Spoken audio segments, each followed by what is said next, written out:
모든 학자들, 목회자들이 염려하는 것은 코로나 바이러스 전염병이 끝난 후에 교회 현상은 어떤 현상이 일어날까? 나는 과연 코로나 바이러스 전염병 후에 내 믿음의 현주소는 어디에 있을까? 나는 과연 어디에 서 있을까? 하나님께서 지워버린 사람, 하나님이 기억하는 사람, 아니면 하나님 버려버린 사람, 하나님께서 함께하는 사람, 반드시 어느 자리에 여러분이 서 있습니다. 예수님께서 지금으로부터 약 2000년 전에 이 땅에 오셨을 때에 마지막 재난의 시대가 시작되면 어떤 징조가 일어날 것인에 관해서 말씀하셨습니다. 이것은 재난의 시작입니다. 이 재난의 시작은 예수님이 재림 때가 가까이 오고 있다는 것입니다. 다시 말씀드려서 모든 인류는 종말이 옵니다. 이 재난의 시대의 첫 번째 현상을 뭐라고 말씀하시냐면 누가복음 21장 10절에 이렇게 말씀하고 있습니다. 민족이 민족을, 나라가 나라를 대적하여 일어나겠고, 민족이 민족을 대적합니다. 전쟁이 일어나는데 같은 동족끼리 전쟁한다는 것입니다. 가장 우리 현실을 얘기하면 우리는 남북이 대치하고 있습니다. 늘 전쟁을 우리는 대비하기 위해서 항상 총칼을 겨누고 있습니다. 그들이 누구입니까? 같은 동족입니다. 민족이 민족을, 나라가 나라를 대적한다. 전쟁이 일어납니다. 나라와 나라끼리 전쟁한다는 것입니다. 지금도 이 지구상 어느 곳에는 총성이 울리고 있습니다. 전쟁이 그쳐지지 않고 있습니다. 그러면서 하시는 말씀이 누가복음 21장 11절 말씀에 보게 되면 이렇게 말씀하고 있습니다. 곳곳에 큰 지진이 일어나고 그리고 전염병이 일어날 것이라 했습니다. 전염병을 말씀하셨습니다. 마지막 재난 때는 전염병이 일어나는데 지금 걷잡을 수가 없습니다. 계절 따라오는 것이 전염병인데 계절이 상관없습니다. 코로나 바이러스는 계절 상관없습니다. 봄, 여름, 가을, 겨울 상관없습니다. 지금 코로나 바이러스 전염병은 1년 8개월이 지나가고 있습니다. 인류 역사를 보게 되면 전염병이 창궐했을 때에 전염병은 대개가 지역적으로 일어났습니다. 지역적. 한 국가에서 전염병이 발병하면 소멸됩니다. 그런데 지금은 삽시간에 전 세계가 한 가지 전염병으로 완전히 덮어버렸습니다. 인류 역사에서 이러한 전염병은 전례가 없었습니다. 방법이 없습니다. 지금 백신 주사를 맞고 있습니다. 그러나 완벽하지가 않습니다. 오늘 이 전염병의 정체가 무엇일까요? 성경 말씀은 이렇게 말씀하고 있습니다. 레위기서 26장 23절 말씀에 보게 되면 성경은 다음같이 말씀하고 있습니다. 너희가 내게 돌아오지 않고 나를 대항하고 있다 했습니다. 이 대항이 뭡니까? 하나님께 대들고 있습니다. 하나님과 맞상대를 해서 싸우자고 합니다. 이때 하시는 말씀이 성경 말씀은 이렇게 기록합니다. 레위기 26장 25절에 하시는 말씀이 연병을 너에게 보낼 것이다. 이 연병은 전염병입니다. 하나님께서 전염병을 보내겠다는 것입니다. 그런데 왜 보냅니까? 하나님을 대적할 때. 사랑하는 성도 여러분, 지금까지 이 지구상에 얼마나 하나님을 많이 대적한지 아십니까? 하나님을 공격합니다. 성경 말씀은 이렇게 말씀합니다. 민수기 성경 말씀 보게 되면 14장 11절 말씀에 이렇게 기록하고 있습니다. 너희가 나를 믿지 아니하므로 전염병으로 칠 것이다. 이렇게 말씀하셨습니다. 오늘 레위기서 26장 23절과 25절에 말씀하시는 연병을 보내시겠다는 이 사람, 그들이 누구일까요? 민수기 14장 11절에서 12절에 말씀하시는 하나님께서 전염병으로 너희들을 칠 것이다. 이들이 누구입니까? 배경을 소개합니다. 이 레위기서와 민수기의 사건은 광야에서 일어난 사건입니다. 하나님께서 광야에서 말씀하셨습니다. 그런데 이 광야에 누가 나와 있습니까? 바로 이스라엘 백성들이 광야에 나왔습니다. 그들이 본래 어떤 사람들이었나요? 애굽에서 노예 생활하던 사람들이었습니다. 애굽에서 노예 생활하던 사람들을 하나님께서는 출애굽기 12장 13절 말씀 보게 되면 유월절 어린 양을 잡아 죽여서 그 피를 문설주 문방에 바르라. 내가 피를 볼 때 너희를 넘어가리니 재앙이 너희에게 내려 멸하지 아니하리라. 이 유월절 양이 누구입니까? 고린도전서 5장 7절에는 우리의 유월절 양은 예수 그리스도가 말씀하고 있습니다. 복음적으로 그렇게 말씀합니다. 애굽이 어디입니까? 검다는 뜻입니다. 애굽이란 말은, 이 애굽은 하나님을 믿는 곳이 아닙니다. 우상천지입니다. 그들이 애굽에서 뭘 했습니까? 노예 생활했습니다. 종살이 했습니다. 시대는 다릅니다. 그런데 지금 어쩌면 너무나 정확하게, 적나라하게 이 시대를 그대로 조명하고 있다는 것입니다. 애굽은 세상을 말합니다. 세상은 검습니다. 뭘 말합니까? 죄악의 도시예요. 죄악이 만연한 곳입니다. 그런데 이곳에서 하나님 백성이 종살이하고 있습니다. 무슨 종살이하고 있습니까? 지금 어떤 모습입니까? 세상에서 돈에 미쳐버린 사람들이 있습니다. 이 돈이 주인이 되어 있습니다. 내가 돈의 노예가 되었단 말입니다. 돈을 쫓아가는 시대입니다. 황금의 노예가 되어버렸습니다. 권력의 노예가 된 사람이 얼마나 많습니까? 권력의 주인입니다. 돈이 주인입니다. 애굽에서 종살이했던 이 모습은 영적으로는 세상에서, 애굽 같은 세상에서 세상 돈이 주인이고 내가 노예가 되었고 종이 되었습니다. 권력의 노예가 되었습니다. 세상 탐심의 탐욕의 노예가 되어버렸습니다. 여기 잡혀 살던 인생을 유월절 어린 양 사건은 예수 그리스도로 말미암아 그들은 광야로 나왔습니다. 우리가 광야로 나왔습니다. 누구로 인하여? 예수 그리스도로 말미암아. 그럼 광야가 어딘가요? 사도행전은 이렇게 말씀합니다. 7장 38절에 교회라고 말씀하고 있습니다. 어쩌면 이렇게 영적으로 똑같은지 모릅니다. 광야 교회에 있었고 사도행전 7장 38절이 그렇게 말씀합니다. 그런데 이 교회에 나온, 광야에 나온 이 사람들, 그들이 본래 어떤 체질입니까? 애굽 체질입니다. 하나님의 은혜로 구원을 받고 광야로 나왔습니다. 우리가 본래 세상에서 살던 우리 체질이 교회를 부르심받고 나왔습니다. 그런데 그들은 광야로 나왔지만 우상숭배입니다. 금송아지 만들었습니다. 그것을 가리켜 신이라고 부릅니다. 다시 말해서 황금 앞에 춤추는 사람들이 있습니다. 교회에, 광야 교회는 나왔는데 우상 섬기는 사람이 있습니다. 돈 앞에 맥을 추지 못합니다. 황금 앞에 춤추는 사람이 있습니다. 생각이 거기가 있습니다. 애굽에서 나온 이 사람들은 노예 근성이 있습니다. 조금만 어려우면 하는 말이, 걸핏하면 애굽에 있었던 때가 좋았다. 무슨 생각입니까? 광야를 교회라고 말씀했는데 교회 나왔는데 생각은 자꾸 애굽 세상을 그리워합니다. 그때가 좋았는데. 걸핏하면 이 사람들이 어디로 가자입니까? 애굽으로 돌아가자. 교회는 나와 있는데 조금만 텀이 나면 세상으로 가고 싶습니다. 믿음이 완전하지 못합니다. 몸은 광야에 나왔는데 생각은 애굽에 가 있습니다. 광야를 교회라고 말씀했습니다. 하나님의 은혜로 내가 교회는 나와 있는데 마음은 세상에 가 있는 사람이 있습니다. 이 사람들은 걸핏하면 싸웁니다. 어디에서? 하나님 앞에서. 교회에 나와서 걸핏하면 싸웁니다. 세상 사람, 노예 근성 하나도 못 버렸습니다. 바로 그 사람들 앞에 그렇게 말씀했습니다. 이 사람들이 어떤 체험을 했습니까? 자신의 눈앞에서 믿기지 않는 일이 일어납니다. 바다를 갈라버리십니다. 바다를 두동강이 냅니다. 이 광경을 눈으로 보았습니다. 그런데 성경은 뭐라 말씀합니까? 레위기서 26장 23절에 그들은 하나님께 돌아오지 않습니다.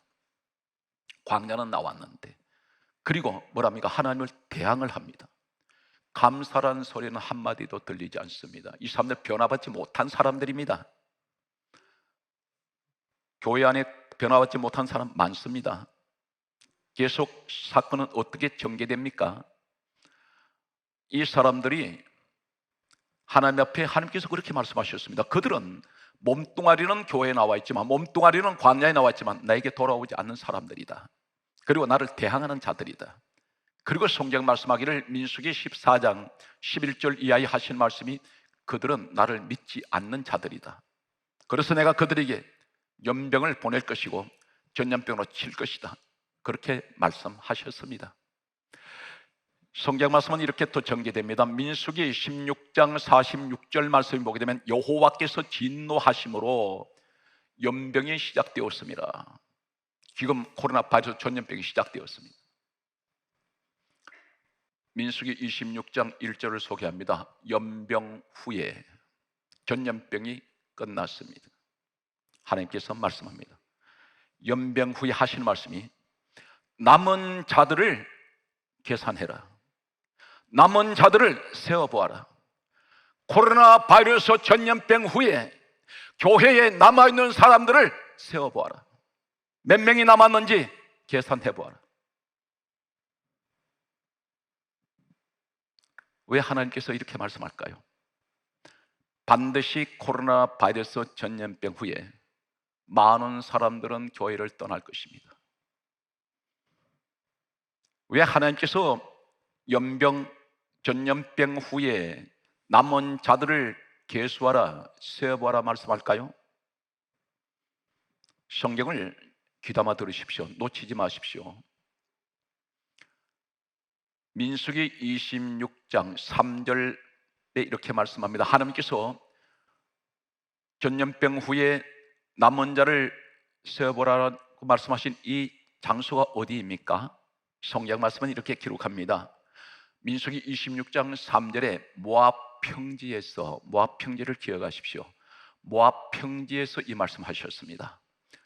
민수기 26장 63절 말씀에 보면 이렇게 기록합니다. 모압 평지에서 계수한 자 중에, 이어서 하시는 말씀은 민수기 26장 64절 말씀에 이렇게 기록합니다. 시내 광야에서 계수한 한 사람도 들지 아니하였으니, 시내 광야가 나옵니다. 시내 광야에서 또 계수한 사람들이 있었습니다. 그런데 오늘 민수기 26장 1절에 말씀하시는 연병 후에 남은 자를 계산하라 하신 이 말씀은 모압 평지였습니다.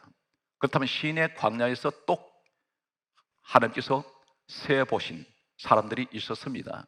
그런데 성경 말씀은 민수기 26장 64절에 시내 광야에서 계수한 사람은 한 사람도 연병 후에 살아남은 사람이 없습니다. 한 사람도 남지 않습니다. 그러면서 하시는 말씀이 민수기 26장 65절에 다음 같은 말씀을 합니다. 그들은 다 광야에서 죽었습니다. 한 사람도 남지 않았습니다. 두 사람 살아남았습니다. 갈렙과 여호수아만 남았더라. 모압 평지에서, 시내 광야에서 어떤 일이 있을까요?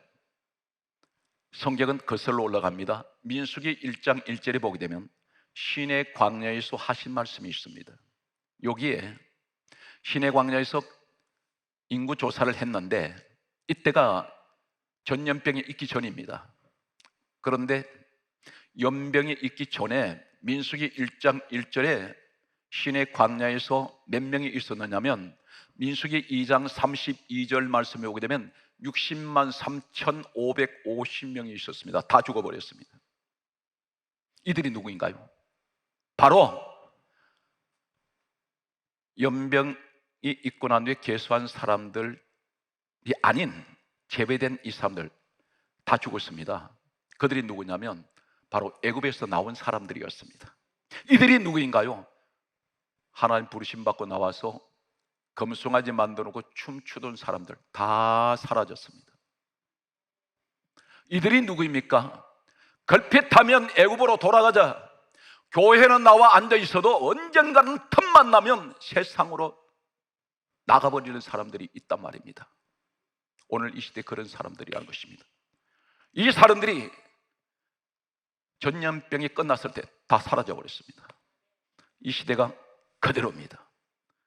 지금 많은 학자들, 목회자들이 진단하는 것은 코로나 바이러스 전염병이 끝나면 그나마 믿음이 약한 사람들, 교회는 나와 앉아 있었어도 늘 세상을 기웃거리며 세상 미련 두고 있었던 사람들, 틈만 나면 세상으로 가려고 했던 사람들, 코로나 바이러스 전염병이 끝났을 때 그들은 교회에서 사라집니다. 이 말씀이 어쩌면 이렇게 정확하게 하나님이 예언적인 말씀을 4,000년 전에 미리 말씀하고 계십니다. 애굽에서 나온 사람 다 죽었습니다. 다 사라졌습니다. 코로나 바이러스 전염병으로 인해서 전염병이 끝났을 때 교회 안에 믿음이 약한 사람들은 다 세상으로 가버리고 어디론가 사라졌습니다. 그 모습이 보이지 않습니다. 걸핏하면 이 사람들이, 애국에서 나왔던 이 사람들은 걸핏하면 싸웁니다. 다툽니다. 불평합니다. 불만합니다. 믿음이 약한 사람들, 그나마 평소에도 흔들리던 신앙이 코로나 바이러스에 의해서 전염병이 끝났을 때 그들은 교회를 나가버립니다. 하나님께서는 그러면 연병 후에 남아있는 이 사람들은 바로 누구인가요? 광야에서 새로 태어난 사람들입니다. 이 사람들이 가나안의 주인공입니다. 실질적으로 들어간 사람은 애굽에서 나온 사람이 들어간 것이 아니라 광야에서 새로 태어난 사람들이 들어갔단 말입니다. 애굽에서 나온 사람 두 사람밖에 들어가지 않았습니다. 갈렙과 여호수아밖에 없습니다. 여기서 중요한 내용은, 그러면 광야에서 새로 태어났다는 의미가 무언가요? 교회 안에서 새로 거듭났단 말입니다. 내가 교회 안에서 새로 태어났단 말입니다. 변화되었단 말입니다. 이 사람들이 가나안의 주인공이 됩니다. 오늘 성경 말씀 속에서 저는 대단히 충격적인 그런 말씀을 받으면서 어쩌면 하나님이 이렇게 정확하게 진단하고 계실까? 현재도 코로나 바이러스 전염병이 시작된 지가 1년 8개월 지나면서 어느 특정 교회가 아니라 모든 교회에 신앙이 약한 사람들 다 사라졌습니다. 그냥 다리만 교회에 걸치고 있던 사람들 교회에서 떠나갔습니다. 이것이 오늘 민수기 26장 1절에 하나님 말씀하시는 연병 후에 살아남은 자 계수하라.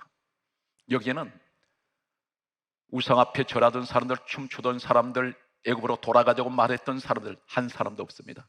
다 사라져 버렸습니다. 하나님께서는 지금 어쩌면 알곡죽정이를 이 코로나 바이러스 전염병을 통하여 가려내시고 있는지 모릅니다. 어떤 분은 이렇게 말합니다.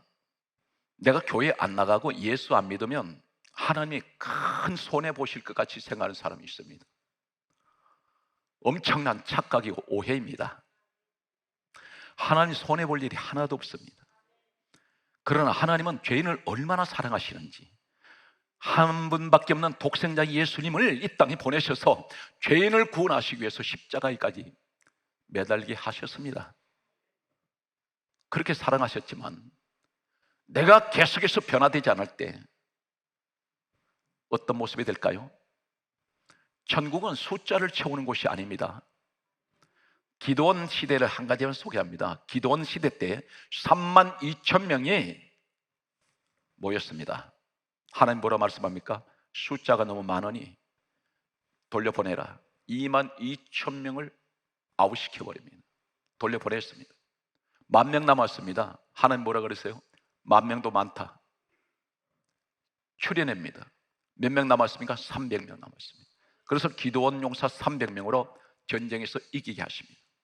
이 사람들이 정예군입니다. 여러분이 끝까지 남는 자가 되시기 바랍니다. 코로나 바이러스 전염병 후에도 나는 하나님 믿음의 자리를 나는 지키고 있습니다. 그 말씀이 과연 어떤 축복이 있을까요? 남은 자에 대해서, 남는 자에 관해서, 생존한 자에 관해서 끝까지 코로나 바이러스 전염병이 끝난 후에도 나는 내 자리가 지키는 사람에 대해서 성경이 이렇게 말씀합니다. 이사야 4장 3절에 말씀하시기를 시온에 남아있는 자, 시온은 성전입니다. 교회에 남아있는 자가 있다는 것입니다. 예루살렘에 머물러 있는 자, 예루살렘은 교회입니다. 예루살렘에 머물러 있는 자가 있습니다. 예루살렘 안에 생존자가 있습니다. 살아남은 자가 있습니다. 이 사람들에 대해서 하나님께서 기록하신다 있습니다. 기록은 어디 합니까? 책에 기록합니다. 하나님 책에 기록됩니다. 그리고 하신 말씀이 기록된 모든 자를 거룩하다 칭하리라. 거룩하다 칭하다는 뜻이 어떤 뜻일까요? 하나님께서 이렇게 말씀하셨습니다. 내가 거룩하니 너희도 거룩하라. 거룩한 사람은, 칭함받은 사람은 천국의 사람이라는 것입니다. 성경 말씀은 이렇게 기록하고 있습니다. 여러분, 끝까지 힘들고 어려워도 환경에서, 너무나 힘들고 견디기 힘든 이 환경에서 내가 끝까지 살아남는 자가 된다면, 믿음이 지키는 사람은 어떻게 말씀합니까? 이사야 46장 3절 말씀이 이렇게 기록합니다. 이스라엘 집에 남은 모든 자여, 그렇게 말씀하시면서 놀라운 말씀을 하십니다. 내가 너희를 내게 안겼고 안았다는 것입니다. 너희들은 내게 안겨 있다. 내가 너희를 내게 엎혀 있다. 얼마나 기가 막힌 말씀입니까? 이스라엘 집은 하나님 교회입니다. 네가 그렇게 환난이 있는데, 어려운 고통이 있는데, 코로나 바이러스의 전염병뿐만 아닙니다. 내 환경에 짓누르는 엄청난 고통 속에서도 끝까지 나는 살아남은 자입니다. 그때 하신 말씀이 이스라엘 집에 남은 모든 자여, 내가 너를 내가 안고 있고 내가 너를 내게 엎혀 있다. 하나님 말씀하셨어요. 내가 너를 안았고 내가 너를 등에 업고 있어.